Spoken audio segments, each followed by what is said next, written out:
I'm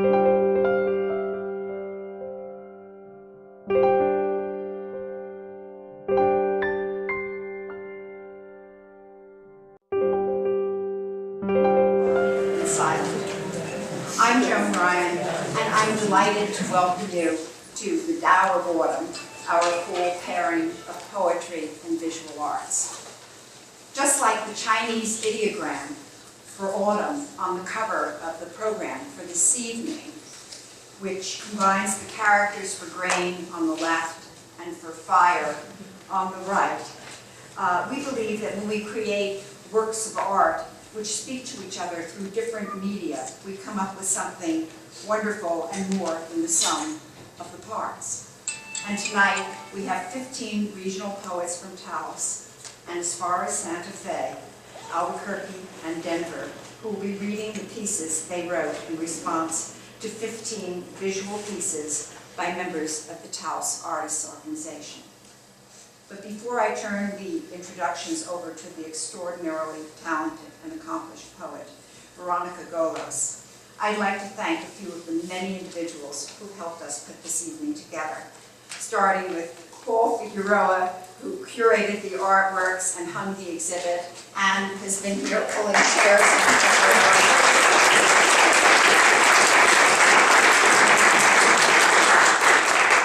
my poetry curator, Andrea Watson, who is the Zen master at the Phrastic events.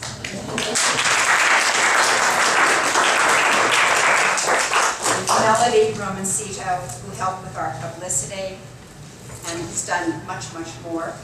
My husband, Tom Ryan, who stepped in at the last minute to complete the slide presentation and run the projector. Town Hall for graciously opening their doors to us. All of the participating artists and poets. And a special nod to Linda Arnold, who drove down from Denver to MC this evening, only to succumb to severe laryngitis. Veronica.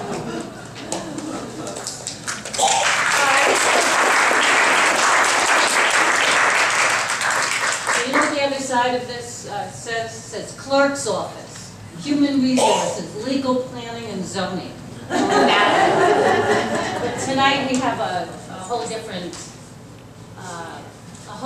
experience for us, and I'm really honored to take this, just do an imitation of her great hosting and warmth. She wrote the whole thing out. I mean, really, I'm just saying,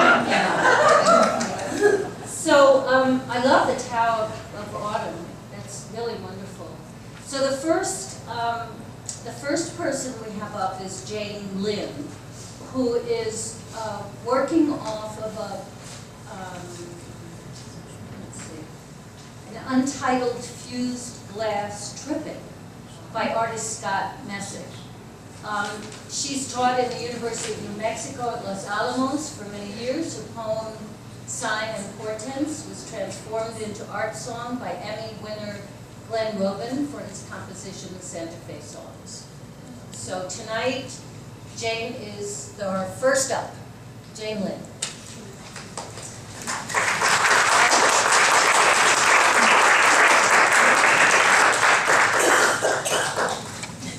I'm a little confused though by what's hanging is different. I don't. So is the artist here?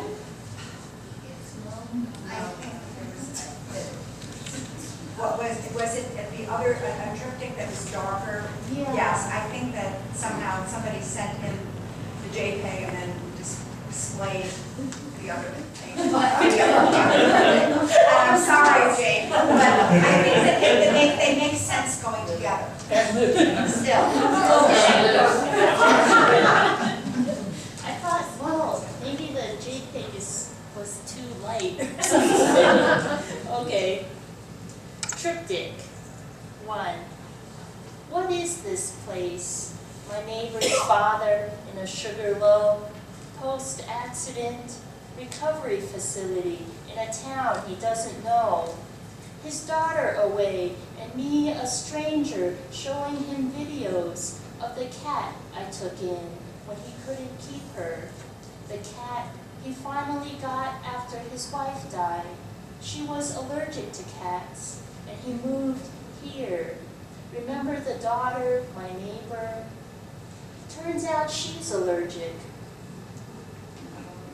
He doesn't ask who I am, visiting him and knowing his name, Archer, though the nurses know this too. He puts on a sweater and sneakers, takes a walk around the halls with me. I don't remember whose idea. Unsteady as he is, tall and heavy, I can't keep him up. He sits down on a couch in the hallway, ties his laces. Do I help him? 2. My father, the pathologist, says they are fools to think a single slide tells the story. 3. Cluster, tango, fuse.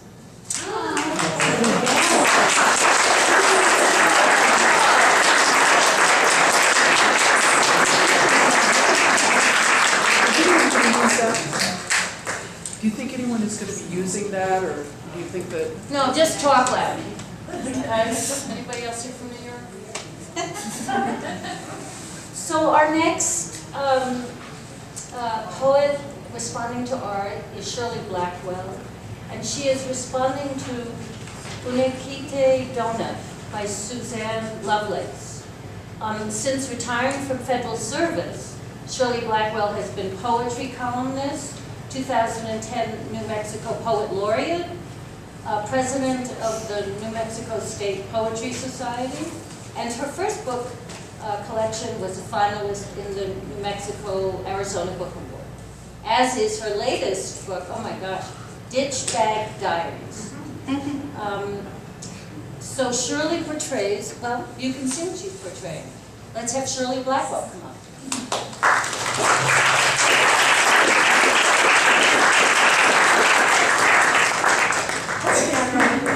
Really see it.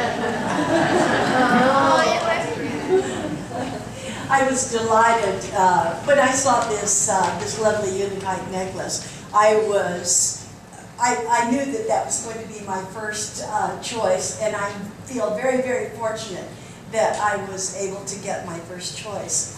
And so unitite, I learned a lot about unitite in doing this poem because I knew nothing about it before, and so I went in and did some research on the gemstone material itself, which is an altered granite that's composed of pink feldspar, green epidote, and quartz, usually clear quartz.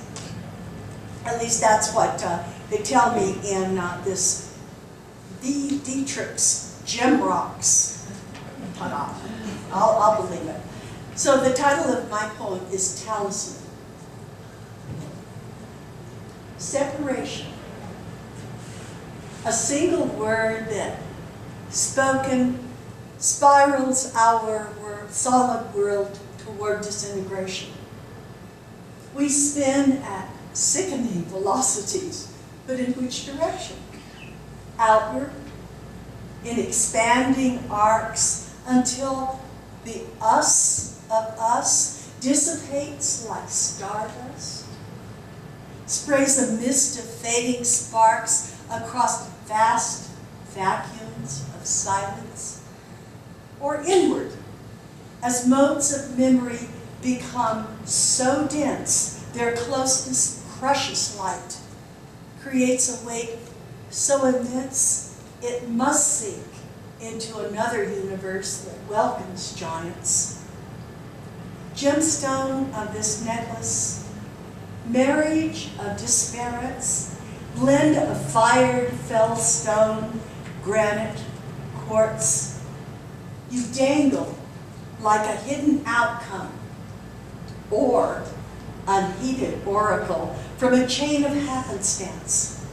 Entangle links of copper, forged by bygone choices, prophesy exploding nebulae of chance. But hope is also freed from the sculpted coil that unwinds counterclockwise from your core. Lover's stone, stone of healing, calm and balance, ground us, guide us as we cross this shifting plane to new dimensions. Let the wholeness of pink roses melted through your leaf green heart be our touchstone as we fuse and heal our splintered parts. May our quarrels be mended, brittle love annealed in the gravity of your transmuted granite. Amulet of Unakite, be our bedrock, our home planet. Thank you.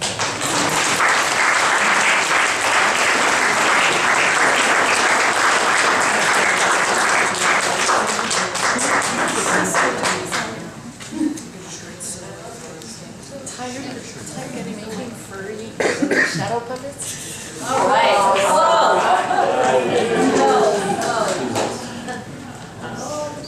Okay, Karen Cordova is reacting to Oraciones y Milagros. Come on, everybody who knows that.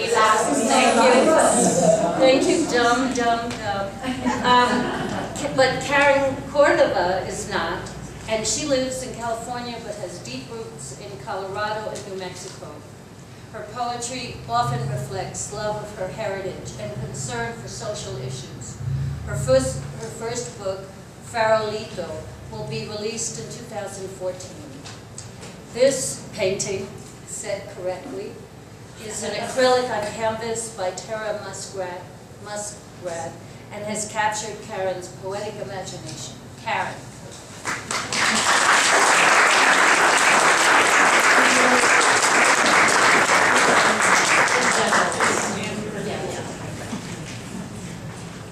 Well, I was amazed about 7-8 years ago to learn that the word Romero means not only rosemary, the herb, but also means pilgrim. And it means pilgrim because Spain used to be it was the western part of the Roman Empire. And people would walk from Spain to Jerusalem. And so I'm amazed, I'm just amazed. So the word Romero will show up in the poem. And Romaria means pilgrimage. So my poem is called Definition, Romaria Mile on the Way to Chimayo. Move one leg ahead of the other 2,000 times. Uphill.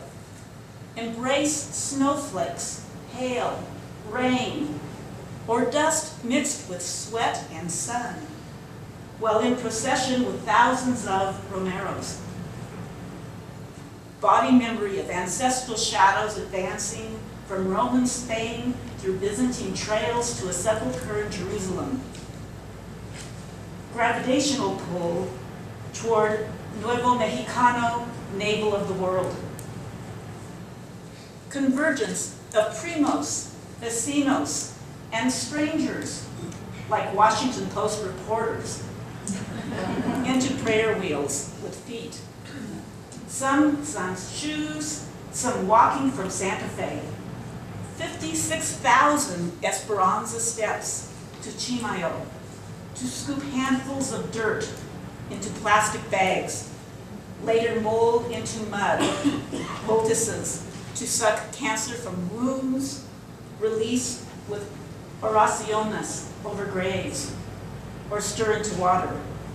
Me, Tio Francisco, drank this grit with Lipton tea to heal his card deck of pains, fanning from black lung disease and arthritis to lonely widower's blanket. My friend Tara walks 10 pilgrimage miles, sees tres chicas, muy bonitas, sporting cougar leggings, unholy shorts, Lola Brigida shades. 2 carry their friend, her crutches.